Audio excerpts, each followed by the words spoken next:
ان الحمد للہ نحمده ونصلی علی رسولہ الکریم اما بعد اعوذ باللہ السمیع العلیم من الشیطان الرجیم بسم اللہ الرحمن الرحیم وانی لغفار لمن تاب وآمن وعمل صالحا ثم اہتدى۔ ترجمہ قرآن کا سبق آج انشاءاللہ ہم سورہ طٰہٰ آیت نمبر 82 سے پڑھیں گے۔ وانی لغفار، اللہ تعالیٰ اپنا تعارف کراتے ہوئے فرماتے ہیں بے شک میں غفار ہوں، لمن کس کے لیے، تابہ جو توبہ کرتا ہے، وآمن اور ایمان لاتا ہے، وعمل صالحا اور نیک عمل کرتا ہے، ثم اہتدی پھر اس سیدھے راستے پر چلتا رہتا ہے، معافی اس کے لیے۔ آج کے سبق ہے نا، یہ پہلی جو آیت ہے بڑا اہم ترین سبق ہے، اس کو جتنا ہو سکتا ہے لوگوں تک پہنچائیں۔ ایک بہت ہی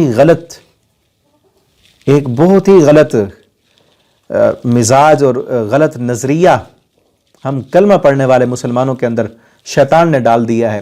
وہ کیا ہے کہ لوگ کہتے ہیں اللہ غفور الرحیم ہے، اور کب کہہ رہے ہوتے ہیں؟ جب انہیں کہا جاتا ہے نا گناہ نہ کرو، نماز پڑھا کرو، سود نہ لیا کرو، جھوٹ نہ بولا کرو، گالیاں نہ دیا کرو، دوسرے کا حق کیوں مار رہے ہو، نماز نہیں پڑھتے، تو آگے سے کیا کہتے ہیں؟ اللہ غفور الرحیم ہے، اللہ غفور، اللہ نے 99 قاتل کو بھی، 100 قتل کرنے والوں کو بھی اللہ نے معاف کر دیا تھا، اللہ تو غفور الرحیم ہے۔ اللہ تعالیٰ غفور الرحیم ہے، لیکن کس کے لیے؟ قرآن تو پڑھو نا۔ اللہ تعالیٰ نے فرمایا میں غفور الرحیم ہوں، میں غفور ہوں، لیکن کس کے لیے؟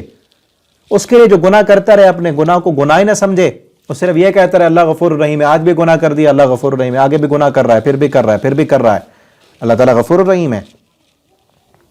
اللہ تعالیٰ غفور الرحیم ہیں، لیکن اس کے لیے نہیں جو گناہ پہ گناہ کرتا جائے اور اپنے آپ کو گناہ گار ہی نہ سمجھے، توبہ ہی نہ کرے۔ اللہ تو اس بندے کے لیے غفور الرحیم ہے، لمن تاب جو توبہ کرتا ہے، وآمن اور ایمان اپنا مضبوط کرتا ہے، کیونکہ گناہ گار تو ہر انسان ہے۔ گناہ کو گناہ مان کر، نادم ہو کر، شرمندہ ہو کر، اپنی معذرت کر کے اللہ سے معافی جو مانگتا ہے، اللہ فرماتے ہیں میں اس کے لیے غفور الرحیم ہوں۔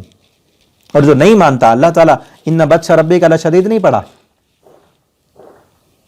اللہ تعالیٰ غفار ہیں، اللہ تعالیٰ جبار و قہار بھی ہیں، ان بطش ربک لشدید بھی ہے، شدید الذن عزیز ذو انتقام بھی ہے، یہ بھی قرآن میں ہے۔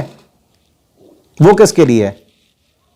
وہ اسی کے لیے جو اپنے آپ کو گناہ گار نہ سمجھے، وہ اسی کے لیے جو مجرم بن کے اللہ کی عدالت میں آ جائے، وہ اس کے لیے ہے جو گناہ کرتا جائے اور کبھی اس کو پرواہ ہی نہ ہو کہ میں کیا کر رہا ہوں، ظلم کرتا جائے، تو اس کے لیے ان بطش ربک لشدید ہے۔ معافی اس بندے کے لیے، شرائط کیا ہے معافی کے؟ توبہ کرے، گناہ مانے گا تو توبہ کرے گا، اپنے آپ کو مجرم مانے، اپنے آپ کو گناہ گار سمجھے، نادم ہو، شرمندہ ہو، اور پھر معافی مانگے، توبہ کرے۔ اللہ فرماتے ہیں میں غفار ہوں، تابہ جو توبہ کرے، وعمل صالحا اگلی شرط کیا ہے؟ نیک عمل بھی کرے۔ صرف توبہ کافی نہیں، توبہ کے بعد اب پہلی زندگی میں جو گناہ تھے ان گناہوں کو چھوڑ دے اور نیکیاں کرنی شروع کر دے، اور پھر اگلی شرط یہ ہے اسی نیکیوں پر چلتا رہے، ثم اہتدی پھر سیدھے راستے پر چلے، یعنی نیکیوں پر ہی اس کی موت آئے۔ پیچھے ہم نے پڑھا تھا نا اسی صورت میں، پچھلے سبق میں، کہ جو مجرم بن کے آیا اس کے لیے جہنم ہے، اور جو مومن بن کے آیا اس کے لیے جنت ہے، یعنی اس کی موت جو آئے وہ ایمان کی حالت میں آئے، گناہ ہو گئے توبہ کر لے اور اسی توبہ پر قائم رہے، نیک راستے پر، نیکیوں کے راستے پر قائم رہے، ایمان والے راستے پر قائم رہے، اس کی موت آئے تو ایمان کی حالت میں آئے۔ اور پیچھے ہم سورہ آل عمران میں پڑھ کے آئے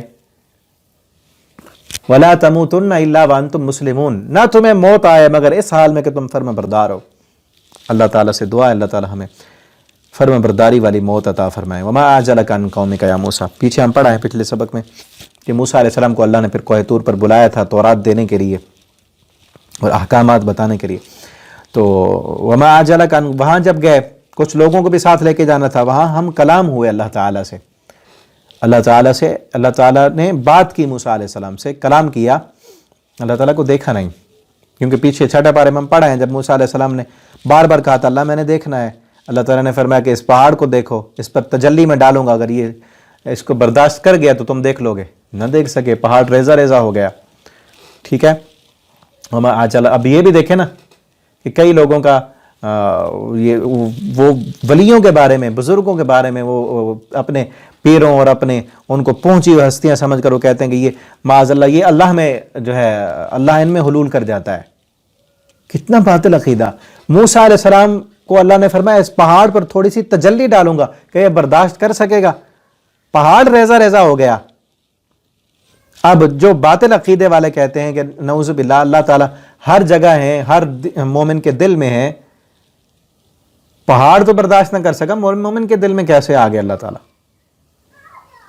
ٹھیک ہے نا. تو یہ عقیدہ، اس لیے میں نے اس کو باطل کہا تھا پہلے کہ یہ عقیدہ قرآن و سنت کے منافی ہے.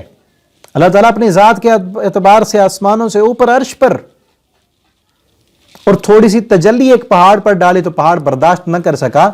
بلکہ ایک حدیث میں آتا ہے اللہ تعالیٰ، اللہ کا جو نور ہے اس کے آگے ہزاروں پردے ہیں، اگر ایک پردہ بھی ہٹ جائے تو اللہ کا جو نور ہے اللہ کے چہرے کا، اللہ تعالیٰ کا چہرہ بھی ثابت ہے. اور وہ کیسے ہے ہمیں نہیں پتا. جیسے اللہ کی شان کے لائق ہے، اللہ کا چہرہ بھی ویسے جیسے اللہ کی شان کے لائق ہے، اللہ تعالیٰ کے ہاتھ بھی ویسے ہیں جیسے اللہ تعالیٰ کی شان کے لائق ہیں، اور اللہ عرش پر ویسے ہیں جیسے اللہ تعالیٰ کی شان کے لائق ہے. ہمیں نہیں پتا. آگے اپنا ذہن نہیں استعمال کرنا. کیوں؟ کیونکہ اللہ نے بتایا ہی نہیں. اپنے ذہن سے کیا سوچیں گے؟ ٹھیک ہے نا. اللہ نے نہیں بتایا، اس کی تعویل نہیں کرنی، کسی انسان کے ساتھ اس کی تشبیہ نہیں دینی. تو میں حدیث بتا رہا تھا آپ کو کہ اللہ تعالیٰ کے چہرے کے نور سے اگر وہ پردہ ہٹ جائے، جو ہزاروں پردے ہیں نور کے، حجابہ النور لو کشفت لاحرقت سبحات وجہہ منتہا الیہ البصر، اگر وہ چہرہ ہٹ جائے. بلکہ نبی صلی اللہ علیہ وسلم کی دعا ہے، حدیث میں یہ دعا ہے، اگر وہ پردہ ہٹ جائے تو جہاں تک انسان کی نظر جاتی ہے اللہ کے چہرے کے نور سے وہ ساری چیزیں جل کر راکھ ہو جائیں. تھوڑی سی تجلی پہاڑ پر پڑی، کتنا بھاری بھرکم ہوتا ہے پہاڑ، وہ سارا ٹوٹ کر ریزہ ریزہ ہو گیا. ٹھیک ہے. اللہ رب العالمین کی ذات مومن کے دل میں کیسے؟ انسان کتنا کمزور، اور پھر اتنا یہ باطل عقیدہ اور اتنا گھٹیا ترین عقیدہ. اگر ہم یہ مان لیں کہ اللہ تعالیٰ ہر جگہ پر ہیں، کیا معاذ اللہ اس زمین پر ساری جگہیں اچھی ہیں؟ اسی زمین پر گندگی کے ڈھیر ہیں، اسی زمین پر ٹوائلٹ بھی ہیں، اسی زمین پر کیا کچھ نہیں ہے، گناہ بھی ہوتے ہیں، شراب خانے بھی ہیں، شراب کی بٹھیاں بھی ہیں، اسی زمین پر زنا کے اڈے بھی ہیں. کیا نعوذ باللہ ہر جگہ اللہ؟ کتنا باطل اور گھٹیا عقیدہ. ٹھیک ہے نا. تو اسی لیے اپنے عقیدے کو درست کریں اور اپنے قرآن و سنت کو پڑھیں، سمجھیں. ہر جگہ اللہ تعالیٰ نہیں، اللہ کی نشانیاں ہر جگہ پر ہیں. ہمارے دل میں، ہر مومن کے دل میں بھی ہیں، کافر کے دل میں بھی اللہ کی نشانیاں ہیں. اس کے دل میں بھی اللہ تعالیٰ اپنی نشانیاں ابھارتے ہیں، جو نفس ہے وہ اس کو بتاتا ہے. اور پوری کائنات میں، آفاق میں اللہ کی نشانی، اللہ کی ساری مخلوق میں، ہر مخلوق میں، ہر ذرے ذرے میں اللہ کی نشانیاں ہیں. ذرے ذرے میں اللہ، وہ کہتے ہیں ذرے ذرے میں اللہ باطل ہے، ذرے ذرے میں اللہ نہیں، اللہ کی نشانیاں ہیں، اللہ کی مخلوق ہے، اللہ کی کائنات ہے. وما اعجلک عن قومک یا موسیٰ، جب موسیٰ علیہ السلام سے اللہ تعالیٰ سے بات کرنے، ملاقات کے لیے گئے، اللہ تعالیٰ نے بات کی تو فرمایا موسیٰ تم جلدی کیوں آ گئے؟ وما اعجلک عن قومک، اپنی قوم سے تم جلدی آ گئے. اے موسیٰ، قال، تو موسیٰ علیہ السلام نے کہا ہم اولائی علی اثری، وہ میرے پیچھے آ رہے ہیں. وعجلت الیک رب لترضی، اور اللہ میں جلدی اس لیے آ گیا تاکہ تجھے راضی کر لوں، تو مجھ سے راضی ہو جائے. کتنی پیاری بات ہے. موسیٰ علیہ السلام کیا کہتے ہیں؟ میں جلدی اس لیے آیا لترضی، اللہ تاکہ تجھے راضی کر لوں. ہمیں بھی یہاں پہ سوچنا چاہیے، کبھی ہم بھی جلدی مسجد میں اس لیے گئے اللہ تاکہ تو راضی ہو جائے. کبھی جمعہ پڑھنے کے لیے، کبھی نماز پڑھنے کے لیے ہم اذان سے بھی پہلے چلے گئے ہوں کہ جا کر بیٹھیں گے، سنتیں پڑھیں گے، قرآن کی تلاوت کریں گے. اور کس لیے جا رہے ہیں؟ تاکہ اللہ راضی ہو جائے. کبھی لڑائی جھگڑا اس لیے چھوڑ دیں، اللہ یہ میں نے اس لیے چھوڑ دیا تاکہ تو راضی ہو جائے. جب قوت طاقت ختم ہو جائے تو سارے لوگ ہی چھوڑ دیتے ہیں نا. جب بس نہ چلے سب ہی چھوڑ دیتے ہیں. کبھی حرام کو اس لیے چھوڑ دیں اللہ تاکہ تو راضی ہو جائے، یہ کام میں نے اس لیے کیا تاکہ تو راضی ہو جائے. کبھی نیکی اس لیے کریں اس نیت سے اللہ تو کہ تو راضی ہو جائے. کبھی گناہ اس لیے چھوڑیں، اس لیے نہیں کہ لوگوں کو پتہ نہ چل جائے، پکڑا نہ جاؤں، فلاں کو پتہ نہ چل جائے، بدنامی نہ ہو جائے، نقصان نہ ہو جائے. یہ تو دنیا کا ڈر ہے نا. اس لیے چھوڑ دیں اللہ تاکہ تو راضی ہو جائے. ایسے اپنی زندگی میں کام لائیں. ٹھیک ہے نا. اور جلدی کریں ایسے کاموں میں، صدقہ کرنے میں جلدی کریں، ٹھیک ہے نا، کسی مسکین فقیر کی مدد کرنی ہے تو اس میں جلدی کریں، اور پھر وہ کام کرنے کے بعد دل میں نیت کیا ہو، اللہ میں نے یہ اس لیے کیا تاکہ تو راضی ہو جائے. ٹھیک ہے نا، اللہ تعالی ہمیں ایسے عمل کرنے کی توفیق دیں. والسلام علیکم ورحمۃ اللہ وبرکاتہ.